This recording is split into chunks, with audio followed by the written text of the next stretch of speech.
Good day everyone, my name is Rachel. Welcome back to my YouTube channel. Today I'm going to teach you how to make A-shape gown. The gown, I'm going to make use of 2 yards of fabric. It is double length. I will make use of fabric. This type of fabric is called office. This is not the real dress or material that I will use for the A-shape, but because it is net lace, we call it net lace. It is somehow transparent, so I will use the doll face to cut it out later. So now I folded my fabric into 2 equal parts, and this one is going to serve for the front. I'm going to use it to cut the front, but later I will repeat it to cut the back. Thereafter I will now use it to cut the net lace. So here is the material. This is the center front. This is the center front. This area is the center front. Then this is the side front. So I'm going to apply my measurements now. So before I start, I need to have a starting point. I'll call this line the top line. Call it top line. Top line. And that is the line I've made for the starting point. So I'm applying the back shoulder now. So the back shoulder I'm working with is 15. And don't forget that I folded the fabric into 2 equal parts. Then I will use the biggest part of the body measurement, which is the hip, as to I will divide it to fold the fabric. And my client's hip is 42. Our bust is 41 and the waist is 36. So it's the hip that is the biggest. So I will divide that hip by 4, and the hip is 10.5. so here is 10.5. I need 10.5, so I'll be adding allowance of 2 inches. So I have to reduce the fabric to the exact measurement I need. 10.5 plus 2 inches. This is 10.5 plus 2 inches. So that is the exact length of fabric that I need. So at that point, at the upper side, which is my top line, the starting point, I will measure the back shoulder is 15 divided by 2, because I folded the fabric into 2. Divided by 2, it will give me 7.5. I will mark it. My measurement is going to be taken from the center front inward. So that is 7.5. Where the 7.5 ends, vertically I will place my tape rule at the edge where the 7.5 inches, which is the back, ends. Then towards downward like this, I will measure the armhole. And the armhole I'm working with is 8.8. How do I arrive at 8.8? You divide the bust circumference by 6, then you add 2 to it. So if you need details about how to make the basic body pattern or body, you can easily check our previous video. It's comprehensively addressed there.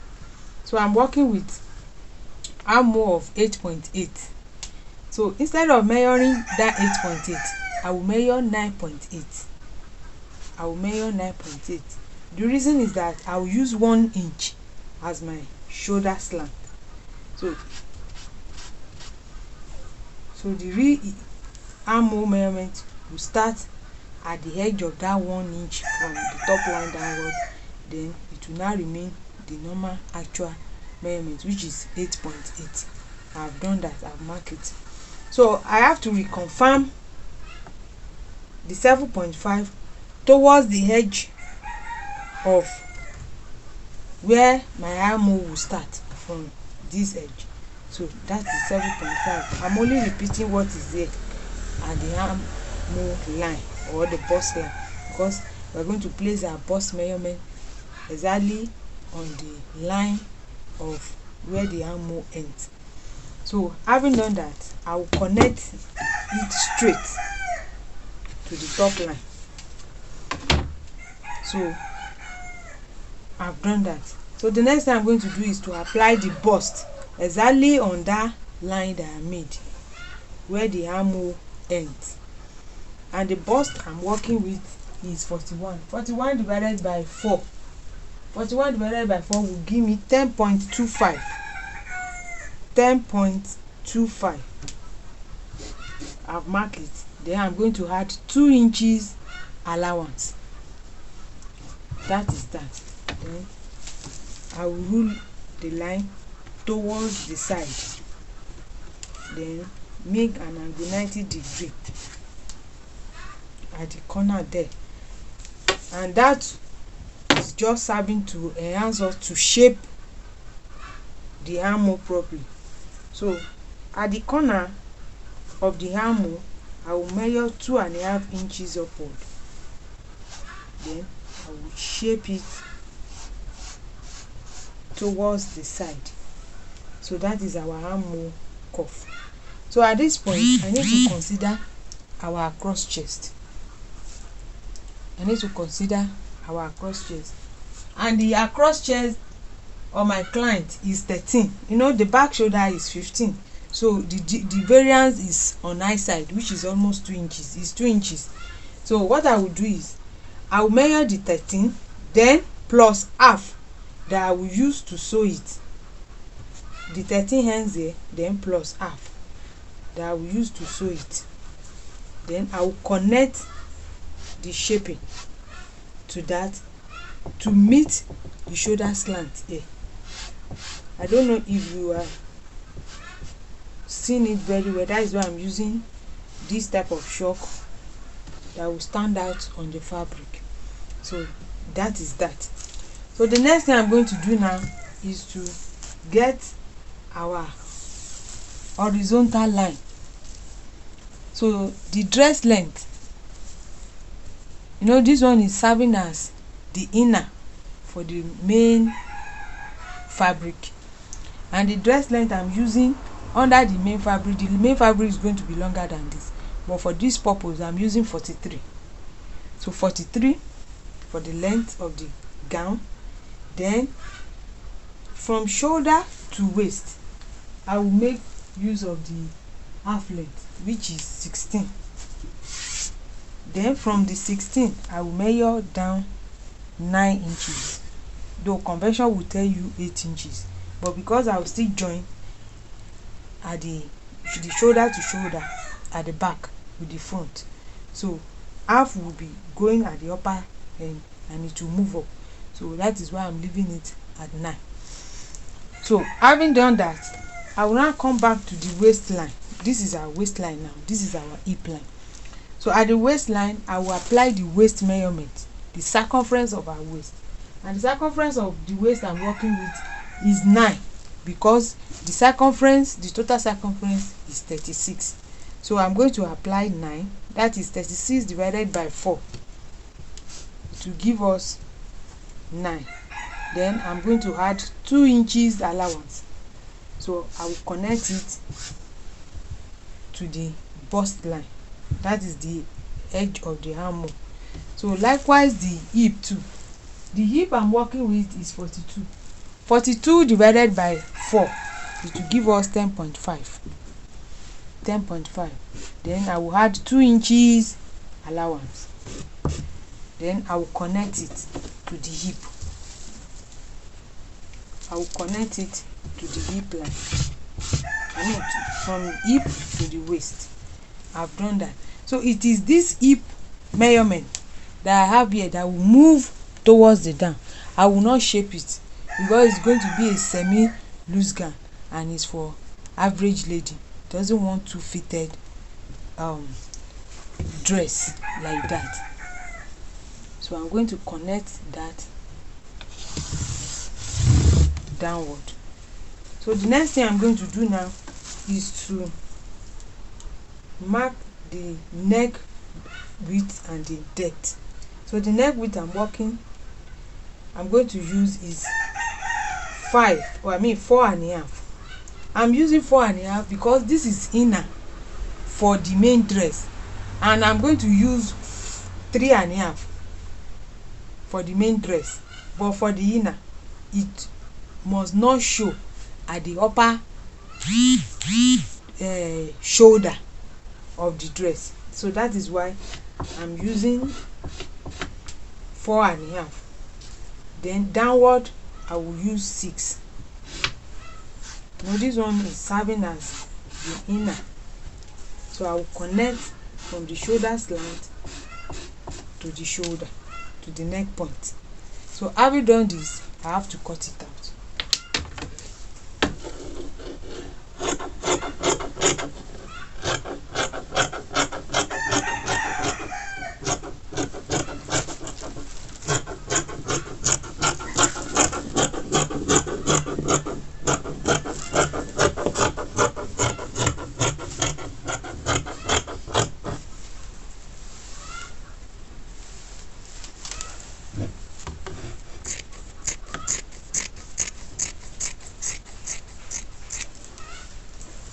So I'm done with the cutting. So this is the neck part. For now I still hold on because the front and the back of the neck is going to be the same. So instead of me cutting it twice, I will cut it together.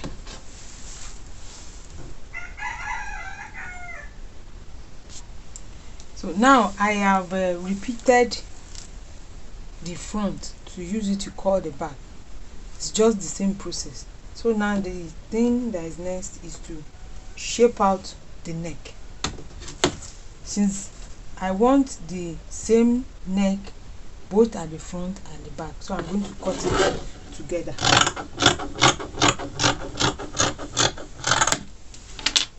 I'm going to cut it together. Meanwhile, you know, the neck is wide now, so I have to reduce the shoulder.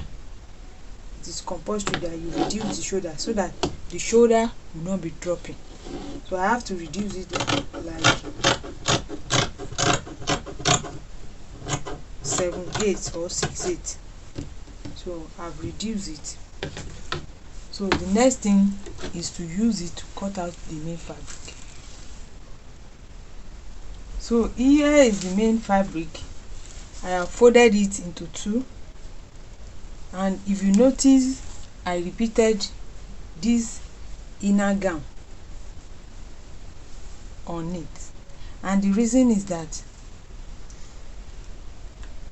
I'm using the same measurement both for the inner gown and the main dress, but the little difference is that the main dress is going to be in A shape form, but the gown is pencil.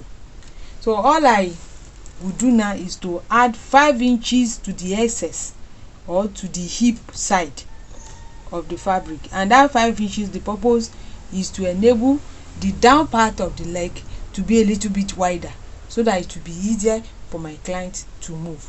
So from the waist downward, I'm going to slant it so it will look like A shape form. Just watch what I'm doing.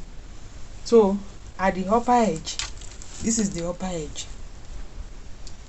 I'm going to repeat what is there, but I won't let the neck to be as wide as the inner so that it will not be showing at the shoulder.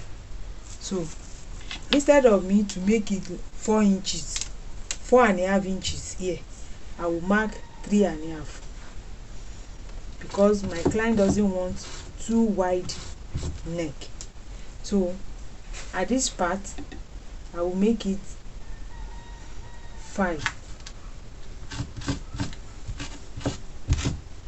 It won't be as the same length as the main fabric, but the way I'm looking at it now, I will still need to lower this part.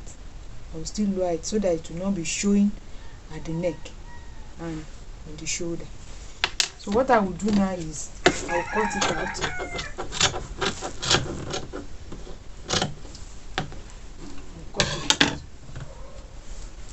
And don't forget the main back neck. You know, I've reduced the shoulder of this because of the wider of the neck. I've reduced the shoulder. So but on the main fabric I have to maintain the real back shoulder, which is 7.5.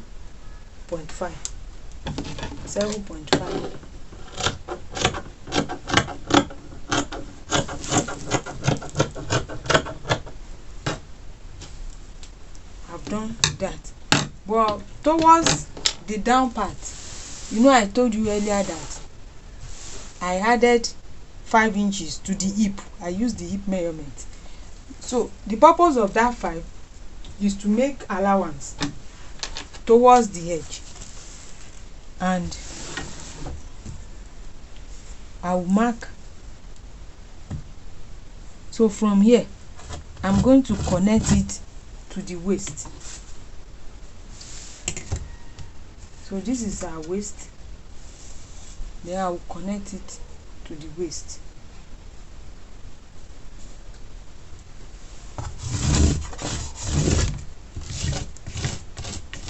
You know, we are making a shape gown. It will look like the alphabet A from upward downward. So all I will do now is to follow what I do. So from the waist now, I will follow what I do. Slant it towards the edge of the 5 inches I extended it at the down part. So this is how it will look like. If you notice, you will observe that there is excess towards this part, and the wideness of the excess towards down is 5 inches, but gradually as moving towards down, and it's getting wider, it's getting wider, it's getting wider. So now I have to shape the neck.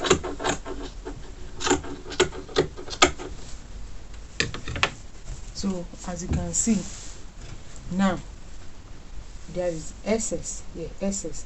There is no way my client will wear this. It won't show at the neck, I mean the inner, and at the shoulder. So I'm going to use the main fabric to cut the back. So now I've repeated the front to cut the back. So I will cut it out now, then I will show you the outcome. So I've repeated and I've cut it out, the front and the back. But the difference between the front and the back is the neck depth. I make use of 5 inches by 3.5 at the upper side, but at the back I measure 2 inches by 3. So the back will be higher than the front. So the next thing we are going to do is to sew it, then I will show you the outcome. So here is the inner. I'm going to sew the inner separate, then the main fabric separate, because the inner is going to be put on first before the main fabric. Normally I used to advise that you should wear it separately. If you should sew this inner gown directly with the main fabric, personally I don't really like the outcome, because it doesn't really flow, especially on a loose gown. But if it is fitted gown, yes, I will advise that.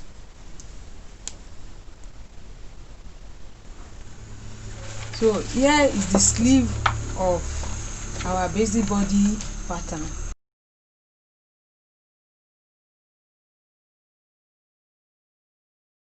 I just folded the fabric into 2. So as you can see, I folded the fabric into 2. Then I have to place the basic sleeve pattern on it. But the next thing is to consider the circumference of the arm, and the circumference I'm working with is 13. But you know, on the body I added 2 inches allowance to both sides, so I have to consider the 2 inches here, then at the other edge here. So 2 this side, 2 this, making 4. So 4 plus 13 now is to give us 17. So considering the length of the sleeve now, I have 16 here, so I have to add like 1 inch or 7.78 or 68 to both sides, so that it will cushion the, or to balance up the exact measurement I need. Meanwhile, the sleeve length that I am working with is 10. No, this is, we call it a TIJ. It has a TIJ, so there won't be need to make provision for folding allowance, so I have to leave it like this. So, and I'm working, and I need 10 inches length. Don't forget that we're still going to join this to the main body, so instead of measuring exactly 10 inches, I will make it 10.5. so the sleeve is going to be towards this edge, so 10.5. so 10.5. so I need to cut it out.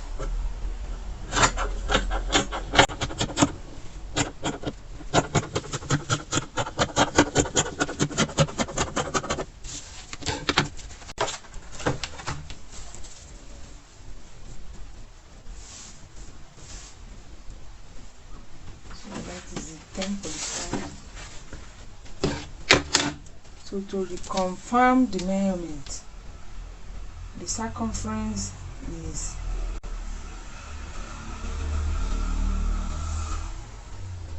13 and here is 13, so I have excess of 2 inches allowance to complement the measurement of the main body, so I think it's okay. So all I need is to reshape the other side as this.